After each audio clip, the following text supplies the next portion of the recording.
Hey Guy, and welcome to our history podcast for sleep.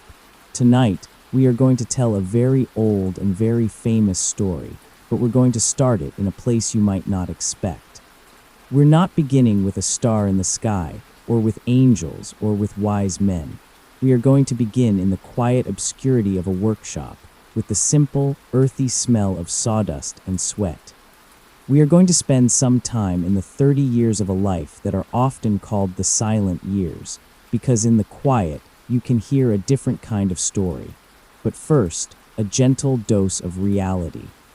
In the world we are about to enter, you probably won't survive to see the end of the story, not because of any grand, divine drama, but because of the simple, brutal facts of first-century Galilean life.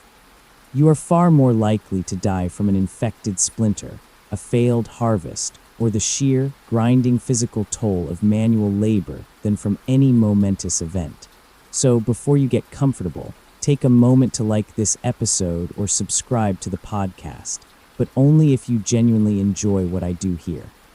Let me know in the comments where you're listening from, and now turn on your fan, dim the lights, and get comfortable.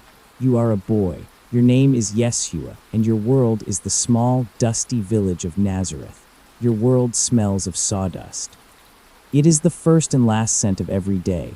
It is in your hair, in the folds of your tunic, and under your fingernails.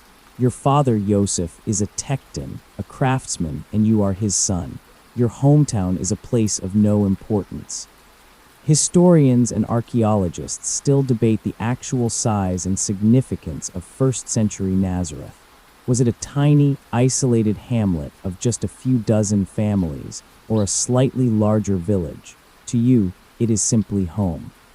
It is a collection of small, stone and mud brick houses clinging to a hillside, a place where everyone knows everyone else's name and everyone else's business. The center of your universe is your father's workshop.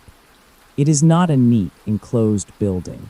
It is a dusty courtyard next to your small house, open to the Galilean sun.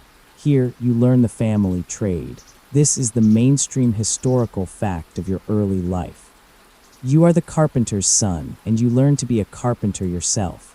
You learn the feel of wood, its language. You learn the tough, gnarled grain of olive wood, good for making tools. You learn the pliable strength of sycamore, which you shape into yokes for the oxen of the local farmers. And on rare occasions, you work with the precious, aromatic cedar, imported at great expense, for the door of a wealthy man's house. The tools you use are simple, heavy, and demanding. This quirky, practical tidbit is the reality of your work. You have no power tools, no workshop machinery. You have a heavy adze for shaping rough beams, its curved blade swinging perilously close to your shins. You have a bow drill, which you use to make holes by pulling a leather thong back and forth to spin the drill bit. You have a simple hand saw, chisels, and a plumb line. The work is physically punishing. Your hands, even as a boy, are soon rough and calloused. Your back and shoulders ache after a long day of sawing a heavy beam. For nearly 30 years, this is your life. It is a life of profound and unremarkable obscurity. You are not a priest or a scholar. You are a village craftsman. You are known not by your own name, but as the carpenter's son. The work is humble and necessary. You repair a farmer's broken plow. You build a simple, sturdy table for a young couple's new home. You carve a new yoke, fitting it perfectly to the shoulders of an ox. Your work is not about creating art. It is about serving the small, practical, everyday needs of your community. You are woven into the fabric of this small town. You have a mother, brothers, and sisters. You have neighbors. You feel the heat of the long, dry summer and the chill of the rainy winter. You go to the small synagogue on the Sabbath. You pay your taxes to the Roman authorities. You are, in every observable way, an ordinary man, living an ordinary, quiet, boring life. But in the quiet of the work, something else is growing. As you are planing a long plank of sycamore, watching the fragrant shavings curl at your feet, your mind sometimes drifts. You feel a sense of a different purpose, a quiet call that you do not yet have the words for. It is not a voice you hear with your ears. It is a feeling, a deep, patient, and persistent sense of waiting. A sense that the scent of sawdust is not the whole story of your life. The sun sets over the Galilean hills, casting a golden light over your small, dusty workshop. You finish the piece you are working on, a perfectly balanced yoke. You run your calloused hand over its smooth surface. No one in your village who sees you now, a strong, quiet craftsman, his face beaded with sweat, his tunic covered in sawdust, would have any reason to believe you are at the beginning of any great story. You are a secret, hidden in plain sight in a forgotten village, on the quiet edge of a great empire. The long, quiet road begins here, not with a star or an angel, but with the scent of wood and the feeling of a job well done. The 6 days of the work week are a cycle of sweat, sawdust, and the satisfaction of a well-made thing, but the 7th day is different. On the Sabbath, you put down your adze and your saw. You wash the fine, pale dust of the wood from your skin. And you walk with your family through the narrow, unpaved streets of your village to the synagogue. The synagogue is the center of your world. It is a simple, humble building of stone, likely the largest in your small village. It is a combination of a house of prayer, a school for the village boys, and a community hall. This is the mainstream historical fact of your spiritual life. As an observant Galilean Jew, the weekly rhythm of the synagogue service is the bedrock of your existence. You take your place on one of the stone benches that line the walls. The room fills up with the other families of Nazareth. There is a low hum of conversation before the service begins. You look at the faces of your neighbors, faces you have known your entire life. The farmers, the other craftsmen, the women with their children. The service begins. The Shema is recited, the ancient declaration of your people's faith. Hear, O Israel, the Lord our God, the Lord is one. Then comes the heart of the service, the reading from the sacred scrolls. The Hazan, the synagogue attendant, a respected elder from the village, walks to a wooden chest at the front of the room. This is the ark, and inside it, wrapped in linen, are the precious scrolls of the law and the prophets. This is a quirky and reverent piece of the ritual, the careful, respectful handling of the sacred text. He reverently lifts out a heavy scroll. Today, it is the book of the prophet Isaiah, and places it on the reading desk. He carefully unrolls it to the appointed passage for the week. A respected member of the community, a man who reads well, stands to read. The words are in Hebrew, the ancient, holy tongue.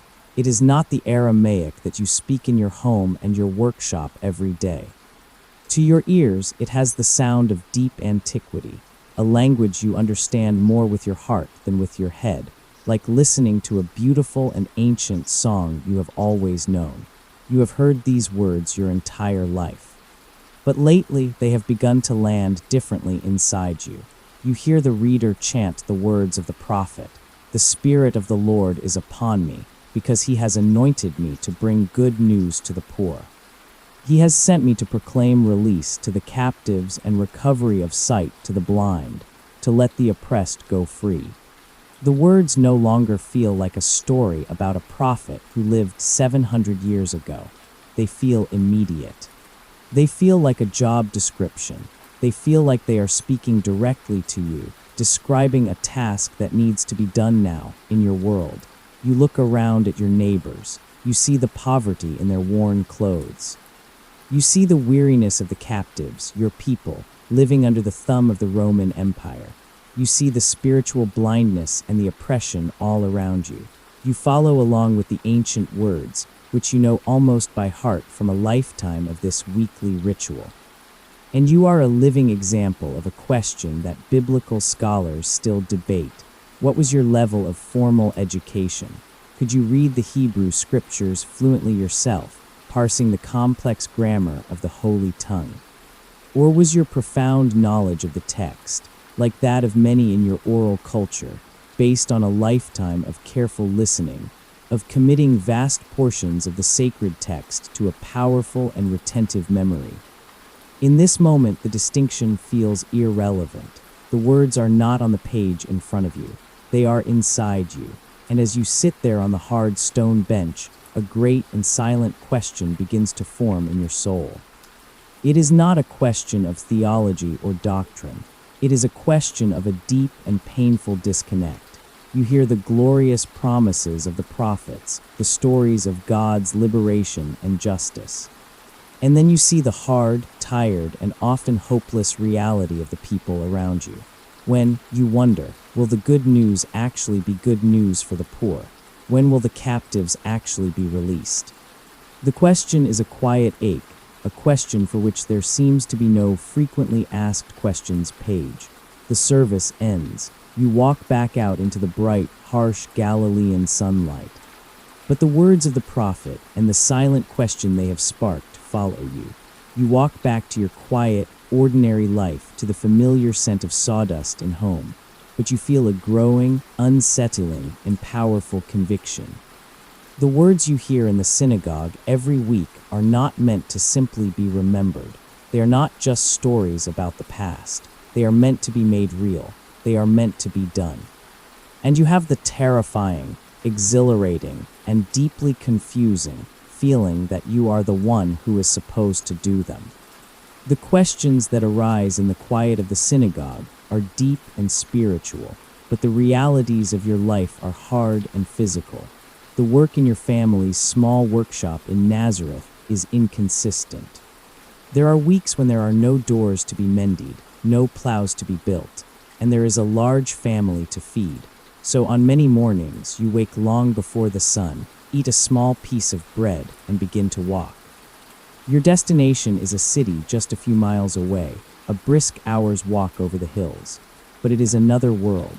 You leave the small, familiar Jewish village of Nazareth and head toward the great, teeming, cosmopolitan city of Sepphoris. This is the mainstream historical fact that shapes your young adulthood. Herod Antipas, the client king who rules this region for Rome, is rebuilding Sepphoris into a magnificent, modern, Greco-Roman city, the jewel of the Galilee. It is a massive, decades-long construction project, and it requires thousands of hands. For a craftsman, a tecton like you, it is the best and most reliable source of work. As you approach the city, you are struck by the sheer alienness of it. This is the quirky cultural tidbit that defines your commute. You are walking from one culture into a completely different one. Sepphoris has a grand colonnaded street, a marketplace filled with goods from all over the empire, and most shockingly, a magnificent Roman theater, a place for pagan plays and performances. You see mosaics being laid with images of Greek gods and goddesses. You hear the sharp, sophisticated sounds of Greek spoken alongside your familiar Aramaic. They are building a world of straight lines, perfect arches, and extravagant public buildings in the middle of your dusty Galilean hills. It feels as if an alien spaceship has landed. You find the foreman of one of the building sites and offer your services for the day. He looks at your strong build and calloused hands and agrees. You are a skilled craftsman, but here you are simply a laborer. Your job for the day is not the fine work of carpentry. Your job is to carry stone. A fellow worker shows you what to do. You walk to the edge of the site where dozens of limestone blocks, already dressed and squared by the quarrymen, are waiting. You bend your knees, wrap your arms around one of the blocks, and with a grunt of exertion, you hoist it onto your shoulder. The weight is immense, a dead, crushing pressure. The stone is rough, its sharp edges digging into your skin, and you begin to walk, carrying your burden across the noisy, chaotic construction site to the place where the masons are building a wall. You set the stone down, a wave of relief washing over you, and then you turn around and go back for another one. This is your work for the entire day. Hoist the stone, feel its immense weight settle onto your shoulder, carry it across the site, set it down. Again and again and again. As you work, you are keenly aware of the profound irony of your situation. You, a young Jewish man from a poor village, are spending your physical strength to help build a monument to the power and culture of the Roman Empire that occupies your land. You are a tiny, anonymous cog in the great, inexorable machine of imperial expansion. You are an uncredited extra in the grand movie of Rome. During a brief rest in the shade, you listen. You hear the foreman shouting orders. You watch the Roman engineers with their scrolls and their measuring devices. You see the mosaicists arguing over shades of color.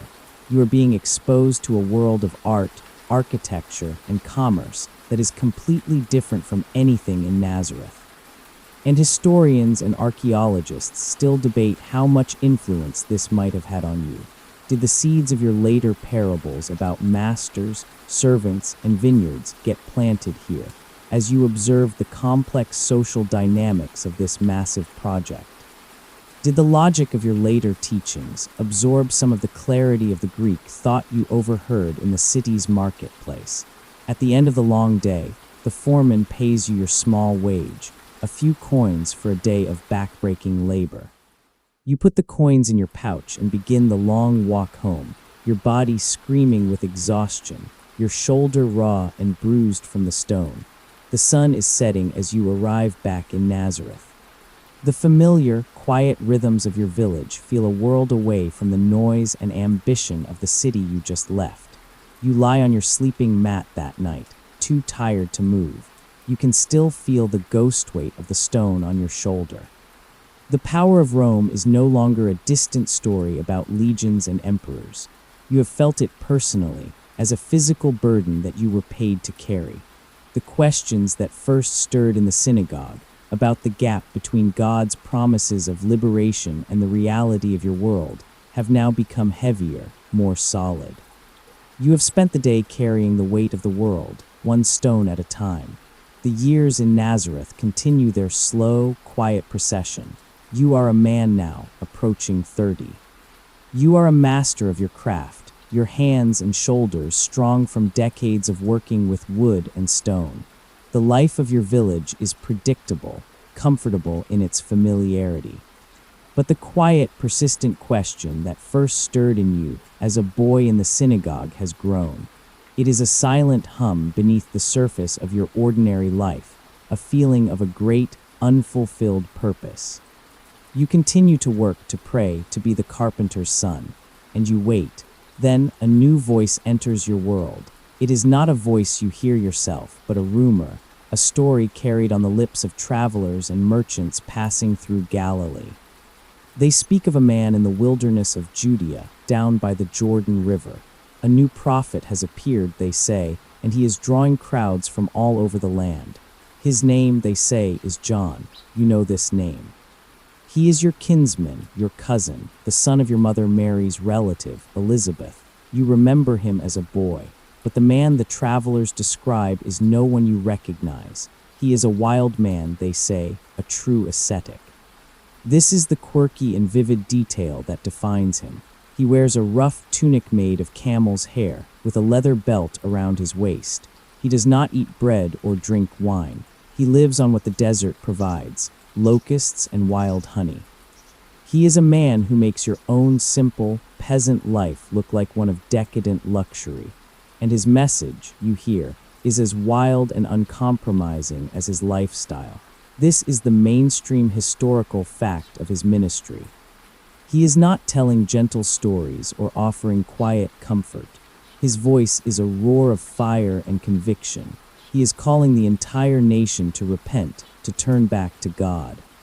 He stands waist-deep in the Jordan River, and people come to him to be submerged in the water, a baptism, a ritual cleansing to prepare for a coming judgment, a wrath to come that he says is imminent. He is a voice of crisis, of urgency. He is another voice the establishment does not appreciate, a man shouting uncomfortable truths from the wilderness, the historical equivalent of broadcasting from an undisclosed location. As you stand in your workshop, the scent of cedar shavings in the air, you hear these stories, and something deep inside you shifts. The quiet hum of your own inner question becomes a clear, resonant note. The feeling of waiting transforms into a powerful, irresistible pull. This voice from the wilderness feels like it is calling your name, a summons you cannot ignore. The life you have known, the 30 years of quiet preparation, suddenly feels like a completed chapter, a preface to a book that is about to begin.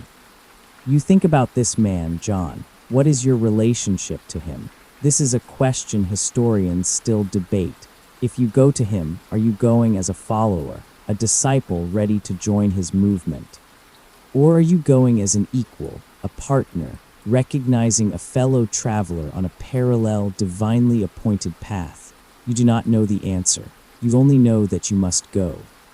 The decision, when it comes, feels both momentous and perfectly simple. You are in the middle of finishing a new yoke for a farmer's ox.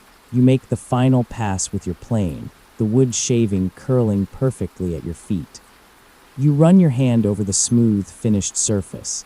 You look around at the familiar, dusty workshop. You look at your tools, the companions of your entire life, lying on the workbench. You wipe your adze clean of wood chips. You put your chisels away in their leather roll. You are putting down your life. You walk out of the workshop and into your family's small house. You tell your mother that you are leaving, that you must go south to the Jordan. You cannot explain why. It is a compulsion, a necessity, a gravitational pull. From a practical standpoint, this is a terrible career move. You are leaving your family, your business, your home, to go and see a man who eats insects in the desert. You walk out of your house, out of the small, familiar village of Nazareth where you have lived your entire life. You turn your face to the south, and you begin the long walk, alone. The scent of sawdust is replaced by the smell of the dusty road. You are leaving the 30 silent years behind. You are walking towards the voice in the wilderness and towards the beginning of your own. After a long journey on foot, walking south from the familiar hills of Galilee, you arrive at the wilderness near the Jordan River. You are guided the last few miles by the sight of a great crowd of people, a throng gathered on the muddy banks of the slow-moving river. The air is buzzing with a strange energy, a mixture of repentance, fear, and desperate hope. It is a strange combination of a revival meeting, a public bath, and a political rally. You make your way through the crowd and you see him. Standing waist-deep in the brown water is your cousin, John. He is just as the rumors described him, a gaunt, sun-blackened figure, his hair and beard wild and untamed, his eyes burning with a fierce intensity. His voice is not a gentle whisper. It is a roar, a voice that has been honed by the harsh, empty landscape of the desert. He is calling out the sins of the people, condemning the hypocrisy of the religious leaders, and demanding that everyone, from the poorest farmer to the richest priest, repent and be purified for a coming judgment. You watch as people, moved by his fiery words, wade out into the river to meet him. One by one, he takes them by the shoulders, and speaking a prayer of absolution, he pushes them backwards, completely submerging them in the water. It is a symbolic drowning, a washing away of an old life and the beginning of a new one. This is the baptism of repentance, and it is the entire focus of his ministry. You take off your dusty outer cloak, and you begin to walk into the water, taking your place in the queue of penitents. When John finally looks up and sees you approaching, his sermon stops mid-sentence. A look of complete shock and confusion comes over his face. He holds up his hands. "I need to be baptized by you," he says, his booming voice suddenly quiet and full of awe. "And do you come to me?" He essentially says that the roles should be reversed, that he is unworthy to perform this act for you. It is a moment of profound and awkward public humility. You look at your cousin, this wild and holy man, and you answer him quietly, insisting that this must happen. "Let it be so now," you say, "for it is proper for us to do this to fulfill all righteousness." You yourself are aware of the quirky theological problem this moment presents, one that your followers will debate for centuries. Why would you, the one without sin, need to undergo a baptism meant for the forgiveness of sins? but you know with a certainty that quiets all debate that this is not about forgiveness for you. This is an inauguration. It is an act of solidarity. It is the moment you step out of your old life and into your new one. John relents, understanding. You wade out until you are standing before him in the surprisingly cold water. He places his rough, strong hands on your shoulders. He says the blessing, and then he pushes you under. For a moment, the world vanishes. The sounds of the crowd, the voice of John, the heat of the sun, it is all gone. There is only the sudden, shocking cold, the rush of water, and a deep, profound silence. It is a death, the death of the 30 years in Nazareth, the death of the carpenter's son. You surface, gasping, wiping the water from your eyes.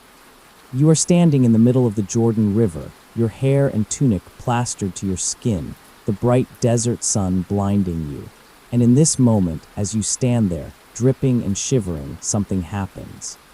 This is the great mystery at the heart of your calling, a moment that historians will debate forever. Was it a public spectacle that the whole crowd witnessed, or was it a private, internal experience, a vision meant only for you? For you, it is simply what happens. The sky above you seems to tear open. A sense of immense, pure light pours down. You see a shape descending towards you, like a dove, a symbol of peace and spirit, and you hear a voice. It is not a sound in your ears. It is a voice that speaks directly into the core of your being, a voice of pure affirmation and love. You are my son, the beloved, the voice says. With you I am well pleased. The vague question that first stirred in the synagogue, the quiet hum of purpose you felt in the workshop, the irresistible pull that drew you to this very spot, it has all been answered. The waiting is over. Your mission is clear. You walk out of the water and onto the muddy bank. The crowd stares at you, some with awe, some with confusion. John looks at you, his face full of a new understanding. You are no longer just the carpenter from Nazareth. Your long, quiet, hidden life is finished. Your public work, the reason you were born, is about to begin. The long, quiet road from Nazareth has led you here, to this riverbank, to this definitive moment that has cleaved your life in two. The voice from the heavens has affirmed you. The water of the Jordan has washed you. The path ahead seems clear, but you do not immediately walk back toward the towns and villages of Galilee to begin your mission. Instead, you feel a powerful spiritual compulsion driving you in the opposite direction. You turn away from the river, away from the crowds, and you walk alone, deeper and deeper into the barren, rocky wasteland of the Judean desert. Your old life ended in the river. Your new life, it seems, must be forged here, in this place of absolute emptiness and silence. Your spiritual training ground is not to be a well-stocked monastery library, but the most barren and inhospitable place imaginable. You find a small cave in a rocky hillside to shelter you from the worst of the sun by day and the biting cold by night, and you begin to fast. This is the mainstream historical fact that begins your public life. A 40-day period of solitude, prayer, and testing in the wilderness. The first few days are filled with the simple, animal misery of hunger. Your stomach twists itself into knots. Every rock begins to look like a loaf of bread. The gnawing emptiness is a constant companion, but after a week or so, the sharpest pains subside, replaced by a feeling of profound weakness, a light-headed clarity. Your body grows thin and weak, but your mind becomes sharp, clear, and intensely focused. The external world, with its sounds and distractions, vanishes completely. There is only the wind, the sun, and the vast, profound silence of the desert. And in this immense quiet, a new kind of conversation begins. It is a dialogue that takes place entirely within the landscape of your own soul.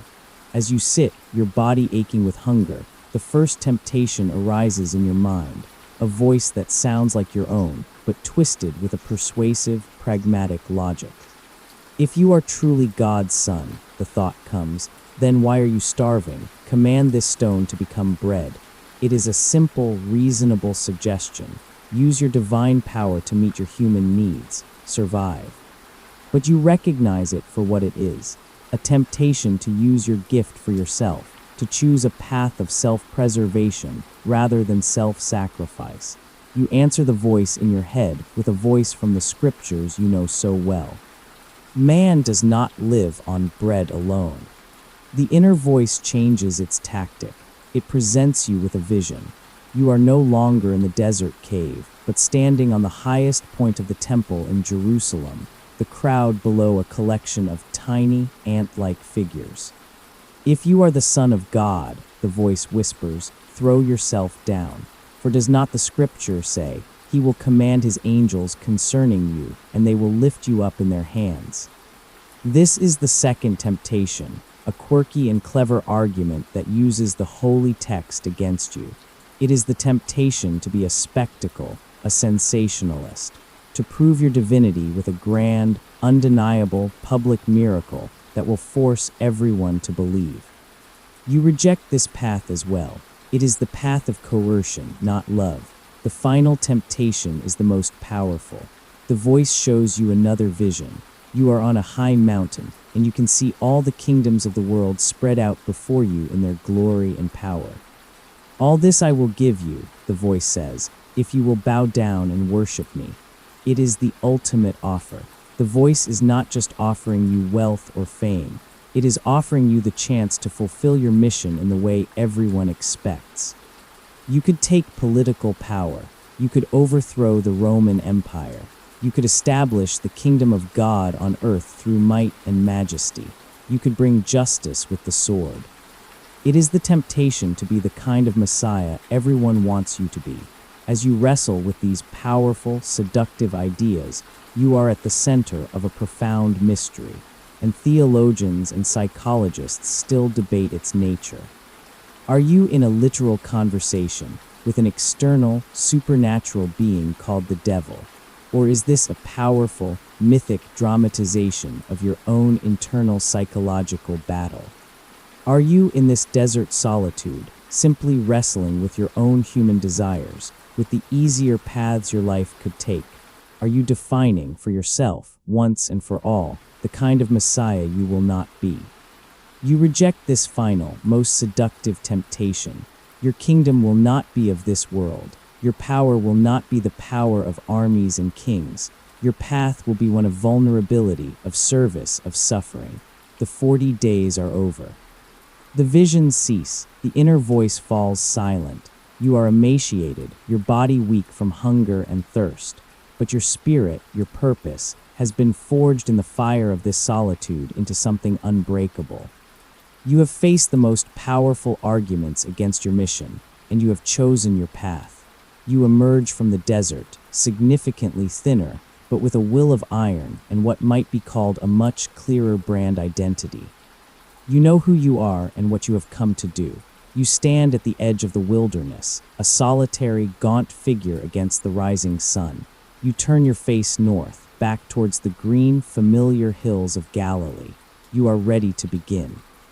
You walk out of the silent, sun-blasted wilderness of Judea, your body thin and weak, but your spirit forged into something hard and clear. You journey north, back to the familiar green and brown hills of your home, Galilee. The 40 days of solitude are over. The time of testing is over. Now, the time for your work begins. You make your way to the shore of the Great Lake, the place where the life of this region is most vibrant. Your mission is clear in your mind, but your practical plan for achieving it is, at this stage, remarkably underdeveloped. You have no organization, no funding, and no staff. Your recruitment strategy consists mostly of walking along the shoreline and seeing what happens. You see two men standing knee-deep in the shallows near the shore. They are brothers, Simon and Andrew. You know them. They are local fishermen, their faces weathered by the sun, their hands calloused and strong from years of handling rough nets and heavy oars. You watch them as they work, casting a large circular net into the water, letting it sink, and then skillfully drawing it in. This is a key detail, the mainstream historical fact that begins your movement. Your first followers are not scholars or priests, they are working men, and they are not just poor, solitary anglers. This is a family business, a significant enterprise. These nets, their boat, this is their livelihood, their entire world. You walk up to them as they are pulling in their net, which is wriggling with a few small fish. They look up and see you, and perhaps they recognize you as the carpenter's son from the nearby village. You do not offer them a long sermon or a complex theological argument. You simply look at them, these two ordinary, hardworking men, and you say the words that seem to arise from a place deeper than your own thoughts. "Follow me," you say, your voice quiet but carrying a strange authority over the sound of the lapping waves. "And I will make you fishers of men." You say the words and then you wait, half expecting them to laugh at you or simply turn back to their work. This is, after all, an absurd request, but they don't. They stand there for a moment, the dripping net held between them. They look at you, their eyes full of a strange mixture of confusion and wonder. They look at each other, and then, in a moment of stunning, illogical faith, they do it. They drop the net, they leave it and the fish and their entire livelihood lying in the shallow water, and they walk out of the sea and begin to follow you down the shore. You yourself feel a quiet sense of surprise. Why did they say yes? New Testament scholars and historians still debate what might have preceded this moment. Is this story a compressed, symbolic account of a longer courtship? Did you already know these men well? Had you spoken with them many times before, in the synagogue or the marketplace, building a relationship that made this sudden, life-altering decision more understandable? Or was the power of your presence, your quiet, authoritative invitation, so compelling that it could sever a man from his entire life in a single instant? You walk a little further down the beach.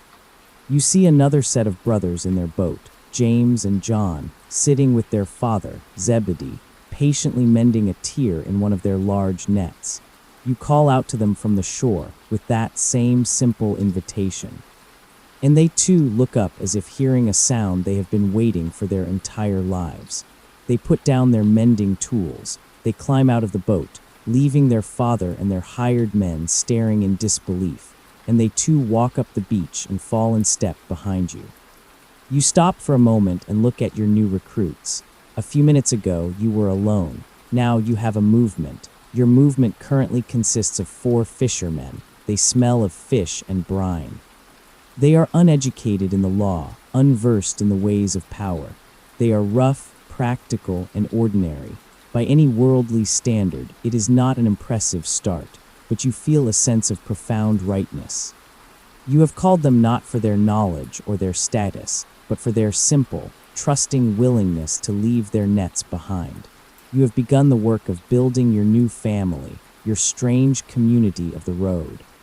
You have spoken, and for reasons you yourself may not fully comprehend, they have listened. You turn your back on the sea, and you begin to walk inland, towards the nearby towns. Your 4 new companions, your first disciples, walk with you, their feet already kicking up the dust of a new and unknown road, their old lives already a world away. The solitary path you have walked until now is no longer lonely. You return from the desert with your 4 new followers, and you begin to teach in the synagogues around Galilee. You speak with a quiet authority they have never heard before. You heal a man with a fever. You help Simon and Andrew bring in a miraculous catch of fish, and the world, which for 30 years had paid you no mind, suddenly takes notice. Word spreads like a fire in dry grass. At first, it is a trickle of curiosity. Then it becomes a stream, and then a flood. The mainstream historical fact of your early ministry is this explosion of popularity. Within weeks, you can no longer simply walk into a town. Your arrival is an event. Crowds gather on the roads when they hear you are coming. They press in around you, a great, moving, human sea of need. You have become an overnight celebrity, and you are discovering that fame is mostly just a lot of people shouting your name and wanting something from you. You try to teach, to tell them your simple, upside-down stories about the kingdom of God, but most of them are not here for a lesson. They are here for a miracle. They push and shove, desperate to get closer. They hold up their sick children. They shout for you to heal their blind father or their lame mother. Their faces are a blur of hope and raw, desperate pleading. Their need is a physical force, a wave that threatens to overwhelm you. You feel their faith, but you also feel the immense, draining cost of it. Each time you respond, each time you heal, you feel a tangible sense of power going out from you. It is not a performance. It is a real and costly expenditure of your spiritual and emotional energy. At the end of a day spent in the thick of the crowd, you are not just physically tired from the walking. You are hollowed out, your spirit scraped thin by the relentless, overwhelming need of the world. There is no security detail, no velvet rope to keep the people at a distance. Your personal space has been reduced to zero. One day you are walking through a particularly dense crowd, trying to get to the house where you will be staying. The press of bodies is so tight it is difficult to breathe. You feel hands constantly grabbing at your cloak, at your tunic. They don't just want to hear you, they want a piece of you, literally. And then you feel something different. It is not a desperate grab, but a light, determined touch on the very edge, the fringe of your cloak. This is a quirky and famous incident. A woman who has been suffering from a hemorrhage for 12 years, a condition that makes her perpetually unclean and a social outcast, has fought her way through the crowd. She believes with all her heart that she doesn't need a great miracle. She just needs to touch the hem of your garment. In that instant, you stop. You feel a distinct and noticeable drain of your power. Who touched me? You ask. Your disciples are confused. Master, Peter says, you see the people crowding and pressing against you, and you ask, who touched me? But you know this touch was different. It was a touch of pure, desperate faith. The woman, trembling, comes forward and confesses.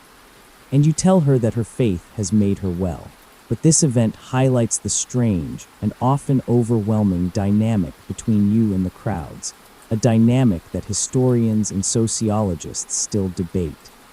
Are you in control of this phenomenon, a master of crowd psychology who knows how to wield his power?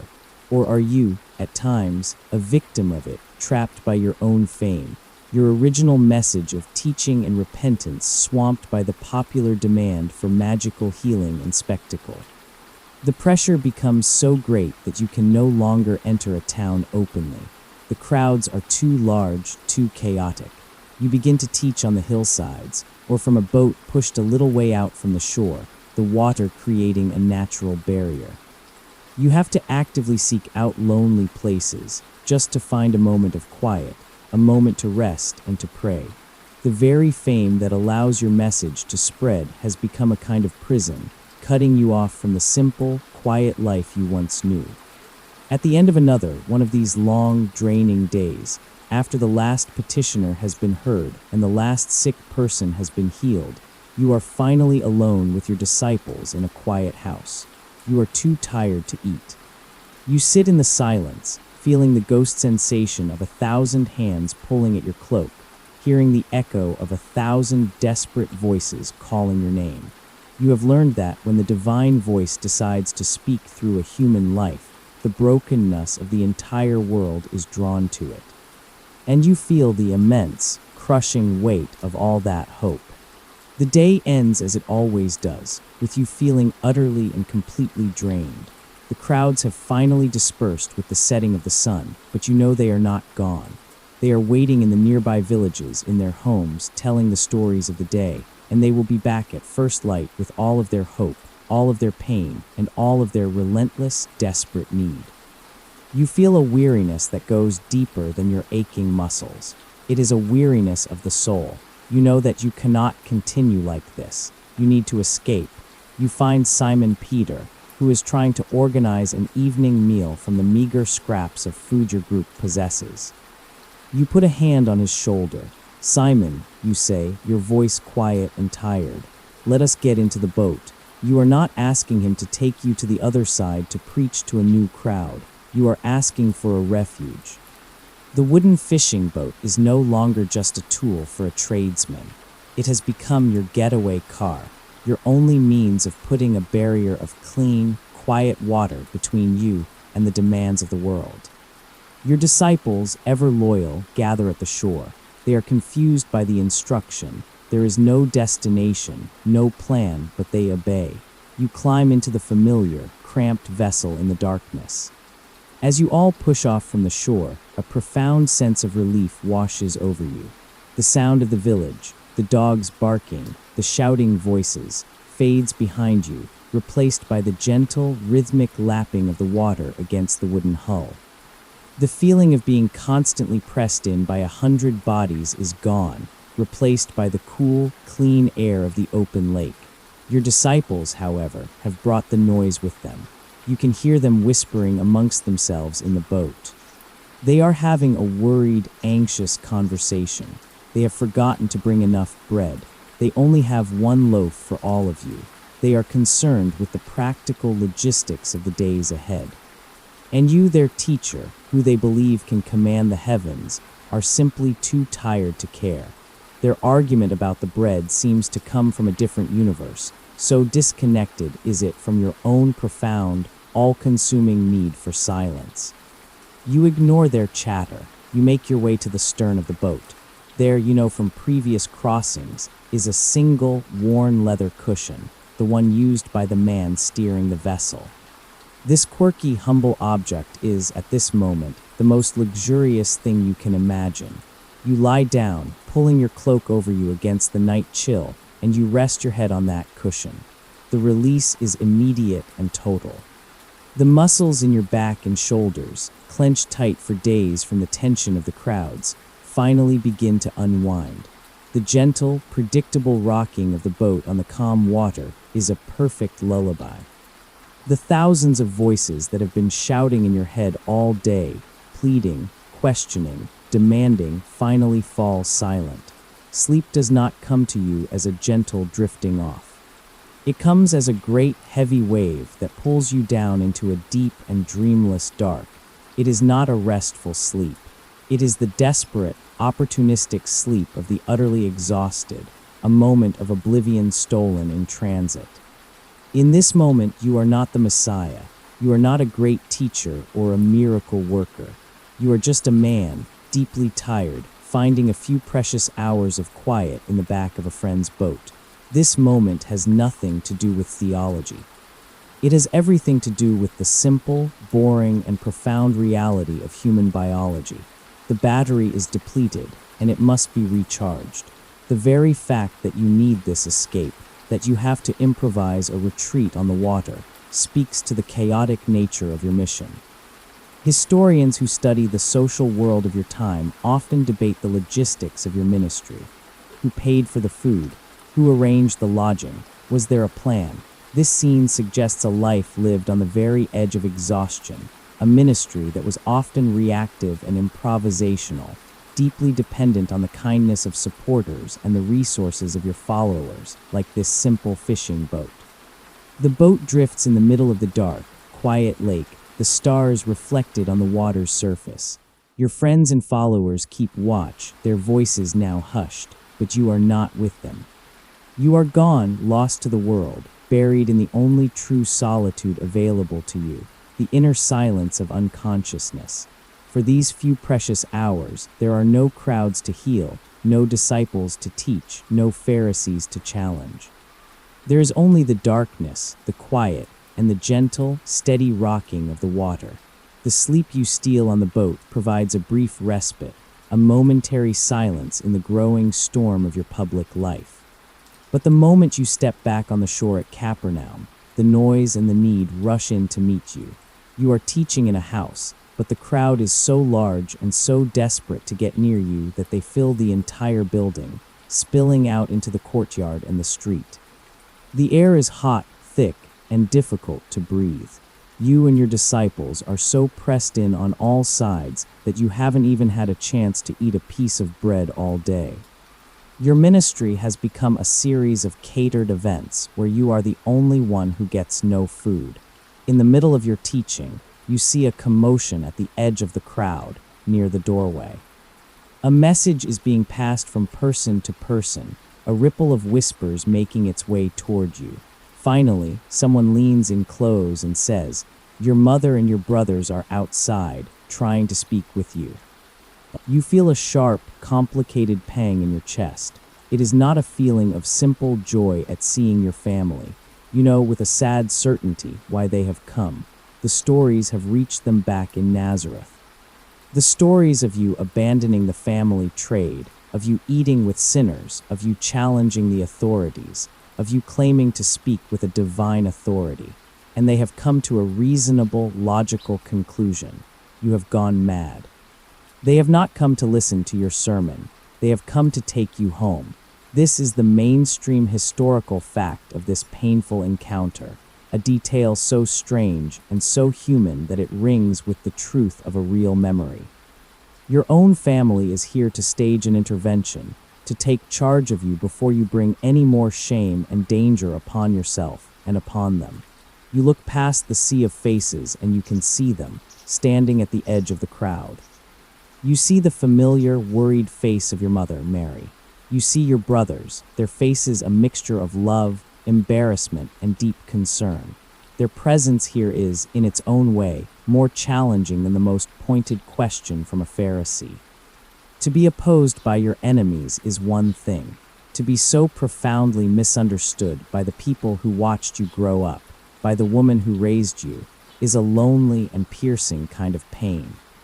You understand their motives, which historians and psychologists who study charismatic figures still debate. Is this purely an act of love, a genuine fear for your safety and your sanity? Or is it also driven by a deep-seated concern for the family's honor and standing in your small community? Are they here to save you, or to save themselves from the scandal you are causing? You know in your heart that it is a tangled mixture of both. The entire room falls quiet, waiting to see what you will do. The expectation is clear. You will stop your teaching, excuse yourself, and go outside to speak with your mother. It is the honorable, respectful, and dutiful thing to do. But you know that if you go out that door, they will try to take you away from all this, back to the safe, silent, predictable life of the workshop in Nazareth. This is a crossroads. A choice between the family you were born into and the new, strange, chaotic family you are now building. You look around the room, at the faces of the people who have pressed in to listen to you. You see the poor, the sick, the curious, the spiritually hungry. You feel a wave of immense love and belonging with them. They are the ones who understand, or at least are trying to. You raise your voice so everyone can hear. Who is my mother? You ask the question hanging in the hot, still air, and who are my brothers? Before anyone can answer, you stretch out your hand, gesturing to the crowd of simple, ordinary people sitting at your feet. Here are my mother and my brothers, you declare, for whoever does the will of my Father in heaven is my brother and sister and mother. It is a stunning and revolutionary redefinition of family. It is a public choice, a declaration that the bonds of this new spiritual kinship are, for you, more primary than even the sacred bonds of blood. It is a choice guaranteed to make the next family gathering incredibly awkward. You see the look of hurt and confusion on your mother's face in the distance. The gulf that had been growing between your old life and your new one has just become a vast, unbridgeable chasm. You have learned that the path you walk is a lonely one.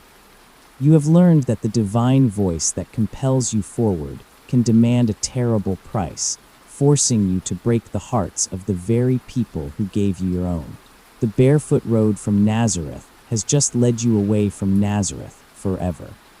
You turn back to the faces of the crowd, your new family, and you continue to teach.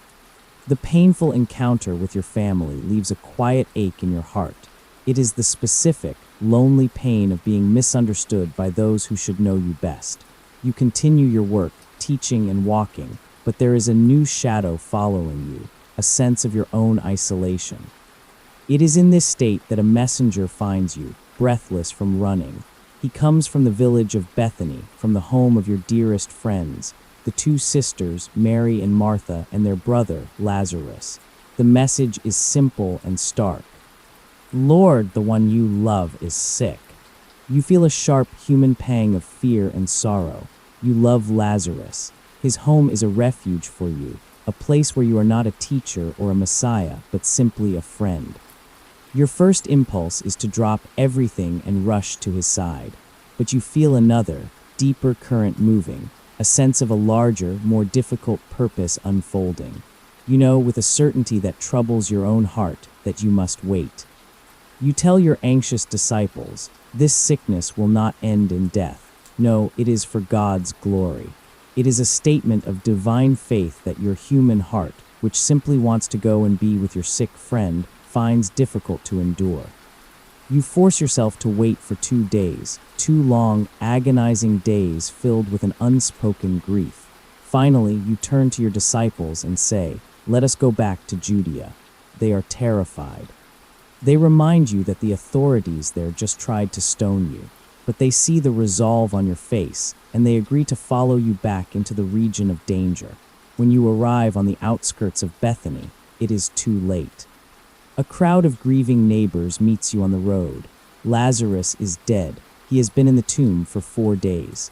Martha, always the practical one, comes running out to meet you, her face a mask of sorrow and frustration.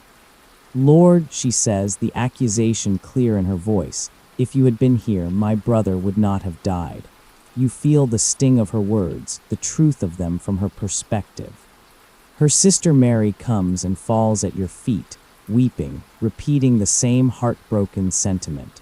You look at their faces, contorted with a grief you know so well, and you look at the crowd of friends and neighbors all weeping with them. You ask them to take you to the tomb.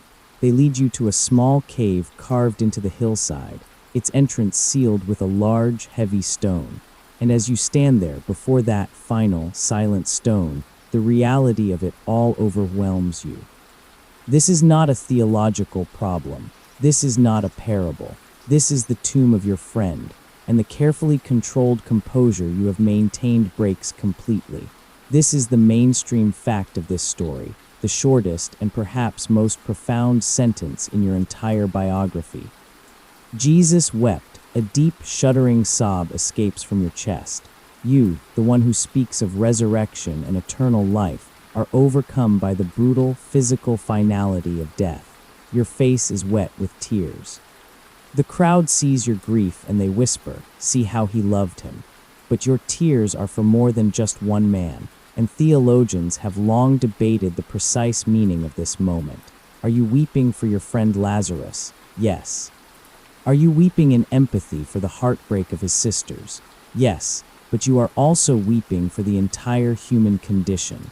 You are weeping for a world where friends get sick and die, for a world held in the grip of decay and loss. You, who are supposed to have the answers, have only the same answer as any other grieving person in the face of death, the simple, helpless human response of tears. Through your own grief, you speak, your voice thick. Take away the stone. Martha, the pragmatist, is horrified. But Lord, she protests, he has been in there for 4 days. There will be a bad odor. She is reminding you of the physical reality of corruption, and this quirky, practical detail is significant. In the belief of your time, the soul is thought to linger near the body for 3 days, but on the 4th day, all hope is lost. The soul has departed. Lazarus is not just dead. He is irrevocably gone. You look at her. Did I not tell you that if you believe, you will see the glory of God? The men of the village struggle to roll the heavy stone away from the mouth of the cave, revealing a dark, cold opening. You stand before it, close your eyes, and say a quiet prayer of thanks to your Father. Then you fill your lungs, and you cry out in a voice that is not a whisper of grief, but a roar of command. Lazarus, come out. The miracle that happens next will seal your fate. It will be the final act that convinces the authorities in Jerusalem that you are too dangerous to be left alive. But the moment that will stay with you, the memory you are replaying now in the upper room, is not the moment of power. It is the moment of powerlessness. It is the memory of the salty taste of your own tears.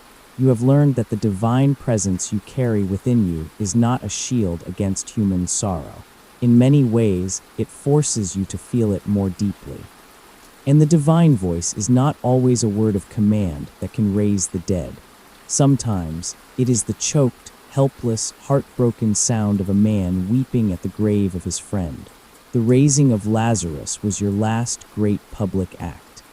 It was a sign of hope for your friends, but for your enemies in the temple, it was the final straw. You know they are now actively plotting to kill you. The air in Jerusalem is thick with danger. You know your time is short. You gather your 12 closest followers, your new family, in a borrowed upper room to share one final Passover meal. You look around the table at their familiar faces, these men who left their nets and their families to follow you on this strange, dusty road. You love them with a fierce and aching love, but your heart is also heavy with sadness. You know how little they still understand. You have told them plainly that you are going to be arrested and killed, but they don't or won't hear it. Even now, as the meal is being prepared, you can hear them having a quiet, petty argument amongst themselves about which of them will be the greatest in the kingdom they still think you are about to establish. Their ambition is as boundless as their incomprehension. With a sigh that comes from the very bottom of your soul, you stand up.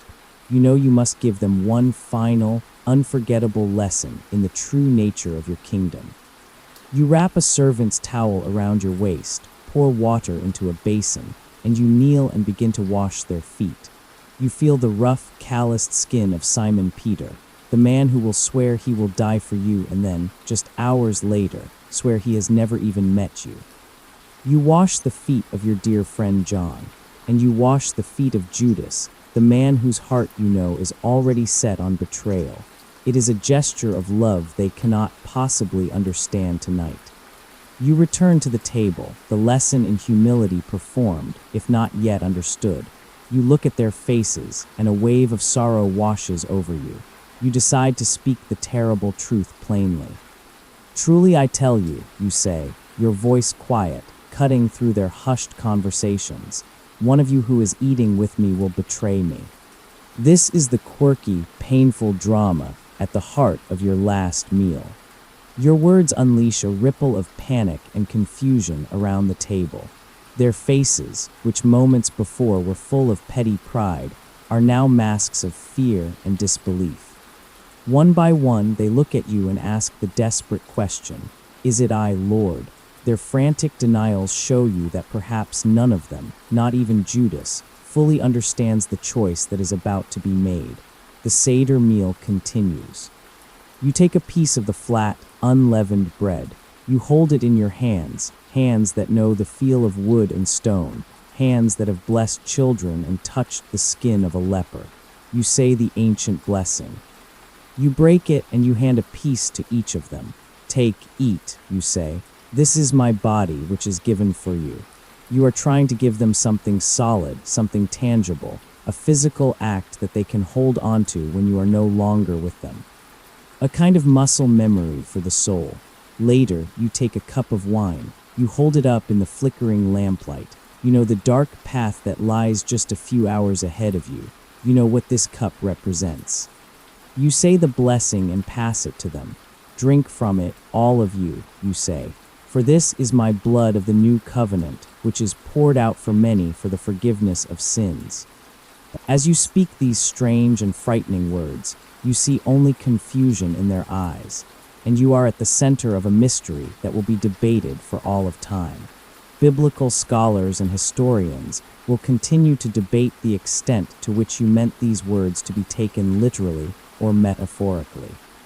Were you speaking in the rich, symbolic language of the Passover Seder, or were you deliberately creating a new, shocking ritual with a radical new meaning?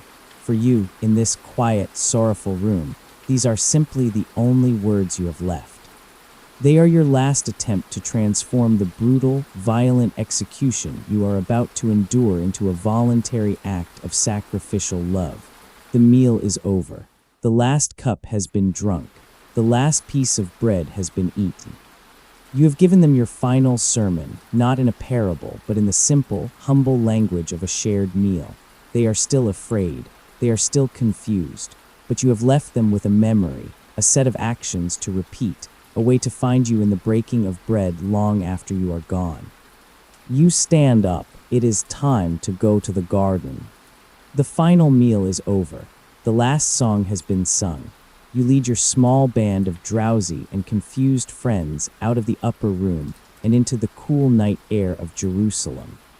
You walk through the silent, sleeping city, your footsteps echoing on the stone streets, and you cross the Kidron Valley to a place of familiar comfort, a quiet garden of old, gnarled olive trees called Gethsemane. It is a place you have come to many times before to find peace. Tonight, you have come here to find the strength to face a war.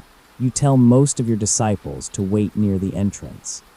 You take your 3 closest friends, Peter, James, and John, deeper into the garden with you. A profound and heavy sadness begins to settle over you, a sorrow so immense it feels like a physical weight. My soul, you tell them, your voice thick and low, is crushed with sorrow to the point of death. Stay here and keep watch with me. You leave them there and walk a little further on, until you are alone among the ancient trees. The moonlight filters through the silver-green leaves, casting shifting patterns on the ground. You fall to your knees and then onto your face in the cool earth, and you begin to pray. This is not the quiet, confident prayer of communion you knew in the pre-dawn stillness of the Galilee. This is not the calm, authoritative prayer you spoke at the tomb of Lazarus. This prayer is a desperate human argument with your own destiny. Abba, you cry out, the intimate name of a child for his father feeling like a shard of glass in your throat. Father, everything is possible for you. Please take this cup of suffering away from me. You are begging, your human heart, your human self, which loves the warmth of the sun and the taste of bread and the laughter of your friends, is recoiling in terror from the pain it knows is coming. You plead for another way, another path, any other outcome than the one you see before you. You lie there, your forehead pressed against the damp earth, and you are at the center of a debate that theologians and psychologists will ponder for centuries. What is the nature of this agonizing prayer? Is it a moment of true human doubt, a point where you genuinely do not know if you can go through with the task? Or is it the final, necessary, dramatic alignment of your perfect human will with the divine will, a struggle you must endure to be fully human? For you, in this moment, the distinction is meaningless. It is simply agony. After a long while, you rise and walk back to your friends, needing the small comfort of their presence, and you find them fast asleep. Their loyalty is deep, but their bodies are weak, their eyelids heavy. You ask them for one thing, to stay awake with you for a single hour, and they could not do it. A wave of immense loneliness washes over you. You wake Peter. Could you not keep watch 1 hour? You ask, your voice more sad than angry. You go back to your spot and pray again, the same desperate words. The anguish is so intense now that it feels like a physical pressure inside your chest. A strange sweat breaks out on your brow, and in the cool moonlight it seems thick and dark, like great drops of blood falling to the ground. You are wrestling not just with your fate, but with your own body's rebellion against it. A second time you return to your friends, hoping for some small measure of solidarity, and you find them sleeping again, their heads slumped on their chests. You don't even have the heart to wake them this time. You just look at them, your chosen companions, your new family, so deeply and innocently lost to the world, and you feel the full weight of being utterly alone in your final trial. You return to your prayers a third time. And this time something shifts. The argument begins to subside. The desperate pleading quiets. The struggle does not end in a victory for your human will, but in its surrender. A strange, sorrowful peace begins to settle over you. You have asked for another way, and the answer has been silence. You accept the silence. You accept the cup. You whisper the words into the dirt and the darkness. Yet not as I will, but as you will. You stand up. The agony has passed, replaced by a calm, quiet resolve. You walk back to your sleeping friends and wake them gently. Are you still sleeping and resting? You ask, a sad irony in your voice. It is enough. The hour has come. As they struggle to their feet, confused and disoriented, you hear a new sound from the entrance to the garden. The sound of shouting voices, of soldiers' armor, and you see the flickering orange light of torches moving through the ancient olive trees, coming for you. Your final, internal battle is over. The external one is about to begin. The raising of Lazarus was your last great public act. It was a sign of hope for your friends, but for your enemies in the temple, it was the final straw. You know they are now actively plotting to kill you. The air in Jerusalem is thick with danger. You know your time is short. You gather your 12 closest followers, your new family, in a borrowed upper room to share one final Passover meal. You look around the table at their familiar faces, these men who left their nets and their families to follow you on this strange, dusty road. You love them with a fierce and aching love, but your heart is also heavy with sadness. You know how little they still understand. You have told them plainly that you are going to be arrested and killed, but they don't or won't hear it. Even now, as the meal is being prepared, you can hear them having a quiet, petty argument amongst themselves about which of them will be the greatest in the kingdom they still think you are about to establish. Their ambition is as boundless as their incomprehension. With a sigh that comes from the very bottom of your soul, you stand up. You know you must give them one final, unforgettable lesson in the true nature of your kingdom. You wrap a servant's towel around your waist, pour water into a basin, and you kneel and begin to wash their feet. You feel the rough, calloused skin of Simon Peter, the man who will swear he will die for you and then, just hours later, swear he has never even met you. You wash the feet of your dear friend John, and you wash the feet of Judas, the man whose heart you know is already set on betrayal. It is a gesture of love they cannot possibly understand tonight. You return to the table, the lesson in humility performed, if not yet understood. You look at their faces, and a wave of sorrow washes over you. You decide to speak the terrible truth plainly. Truly I tell you, you say, your voice quiet, cutting through their hushed conversations. One of you who is eating with me will betray me. This is the quirky, painful drama at the heart of your last meal. Your words unleash a ripple of panic and confusion around the table. Their faces, which moments before were full of petty pride, are now masks of fear and disbelief. One by one, they look at you and ask the desperate question, "Is it I, Lord?" Their frantic denials show you that perhaps none of them, not even Judas, fully understands the choice that is about to be made. The Seder meal continues. You take a piece of the flat, unleavened bread. You hold it in your hands, hands that know the feel of wood and stone, hands that have blessed children and touched the skin of a leper. You say the ancient blessing. You break it and you hand a piece to each of them. Take, eat, you say. This is my body, which is given for you. You are trying to give them something solid, something tangible, a physical act that they can hold onto when you are no longer with them. A kind of muscle memory for the soul. Later, you take a cup of wine. You hold it up in the flickering lamplight. You know the dark path that lies just a few hours ahead of you. You know what this cup represents. You say the blessing and pass it to them. Drink from it, all of you, you say. For this is my blood of the new covenant, which is poured out for many for the forgiveness of sins. As you speak these strange and frightening words, you see only confusion in their eyes, and you are at the center of a mystery that will be debated for all of time. Biblical scholars and historians will continue to debate the extent to which you meant these words to be taken literally or metaphorically. Were you speaking in the rich, symbolic language of the Passover Seder, or were you deliberately creating a new, shocking ritual with a radical new meaning? For you, in this quiet, sorrowful room, these are simply the only words you have left. They are your last attempt to transform the brutal, violent execution you are about to endure into a voluntary act of sacrificial love. The meal is over. The last cup has been drunk. The last piece of bread has been eaten.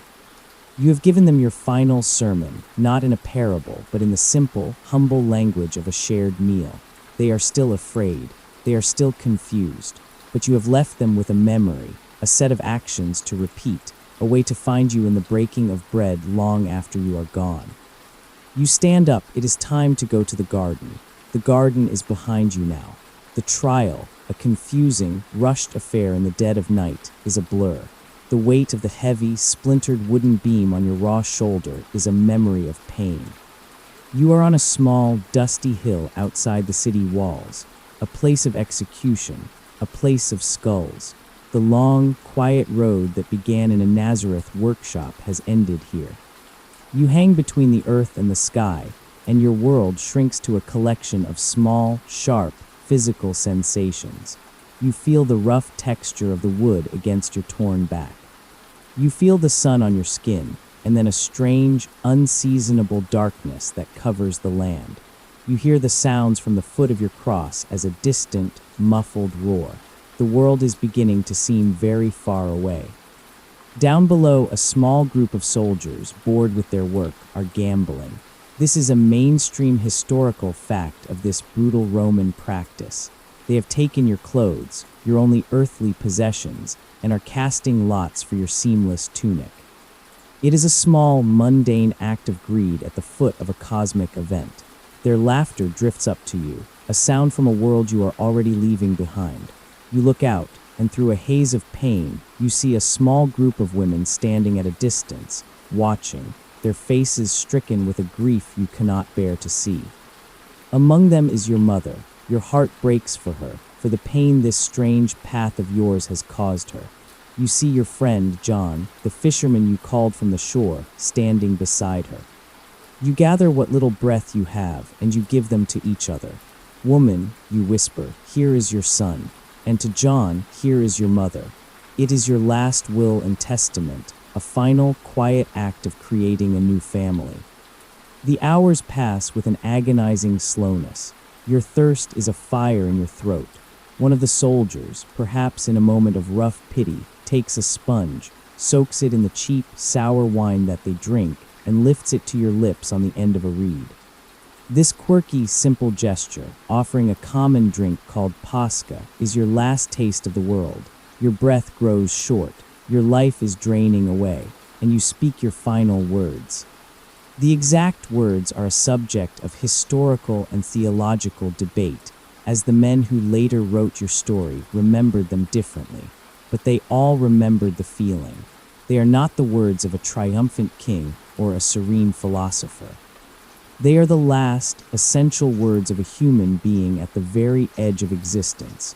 You cry out into the darkness, a question that has haunted the faithful for millennia, the cry of ultimate desolation. My God, why have you forsaken me? It is the voice of pure human abandonment. You whisper a word of simple physical need. I am thirsty. You speak a quiet word of forgiveness for the soldiers gambling below you. Father, forgive them, for they do not know what they are doing. And then finally, as you feel the last of your strength leave you, you let out a final breath. It is a sigh of completion, of release. It is finished, you say.